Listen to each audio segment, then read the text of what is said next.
there are measures in place that you've got happy customers, this establishes a lot of trust. And like we've seen this like lift conversions 20 to 30%.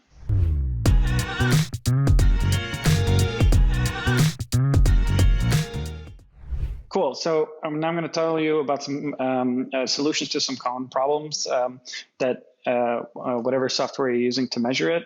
And I divided this into two, which is quantitative problems. So these are number problems, and qualitative problems. These are usually like copywriting or experience or stuff like that. So I've got three quantitative problems. One, you're using a tool like this to actually measure the sales funnel. A lot of the times it can happen that just the stuff is not implemented, especially if the website is built by hand. So if you're using like Shopify or WooCommerce, a lot of times the events will be set up automatically.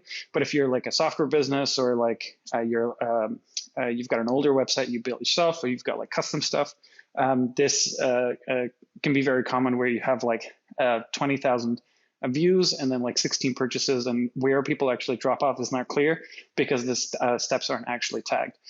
So this is a great way when you're actually analyzing the funnel to like figure out exactly where the stuff is happening. And usually with some testing, you can actually figure out how to start knocking it out of the park.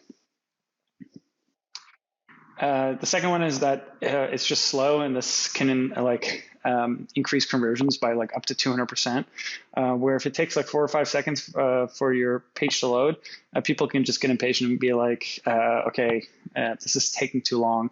It's like a ding on quality. It's a ding on even brand. It's just like people tend to like get interrupted, do other stuff while they're waiting for your website to load. So just increasing the page speed, whether it's like plugins you don't need or scripts that are like way too long to execute.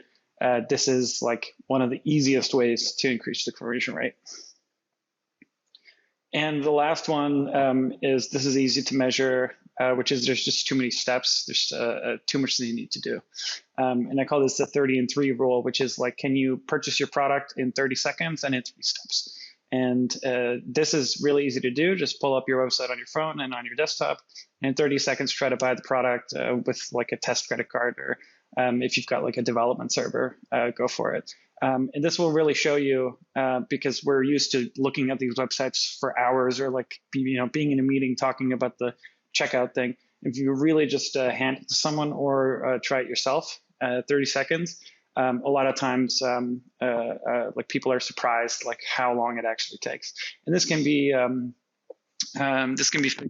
express checkout, whether that's PayPal or Apple Pay, or filling in some details later, or not having all of the details for shipping, just enough to actually get the transaction finished. This can lift conversions by like 50 to 70%. We worked with a company that had like way too many steps. It took about 5-6 minutes, and just a couple of optimizations like Apple Pay got the conversion rate up about 65%. The fun ones are the qualitative problems, and these are like sort of like they're harder to define, but they are easier to fix because a lot of times you just have to think about something a little bit differently, or like there's a couple plugins you can use. And the first ones are reasons to believe. And this is like just part of the fact that we're like very social creatures. We want to see other people purchasing the thing we're purchasing. We want to be told by friends like, hey, check this out. I got this new iPhone, or I got this new Android. If you have customers and they are leaving reviews, definitely show those on the page at specific places where people are still making decisions. If you don't have a lot of reviews, it's really good to find a way to incentivize people to leave reviews. Either that's with gift cards or common with software, or like free stickers if it's e-commerce. This can lift conversions up to 200%. It's the easiest one. The next one is just establishing trust.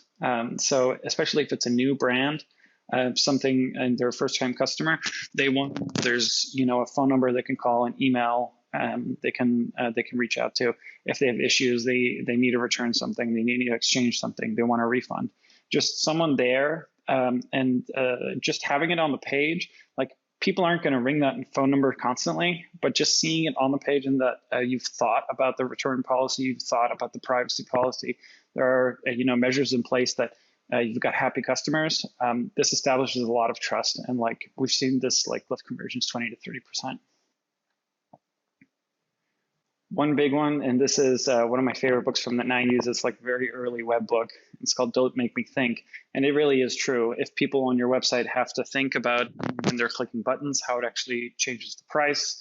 If they buy 3 of these in that color, like what does that actually cost? Or how does shipping affect the total purchase? Just putting everything really, really clear right in front of them.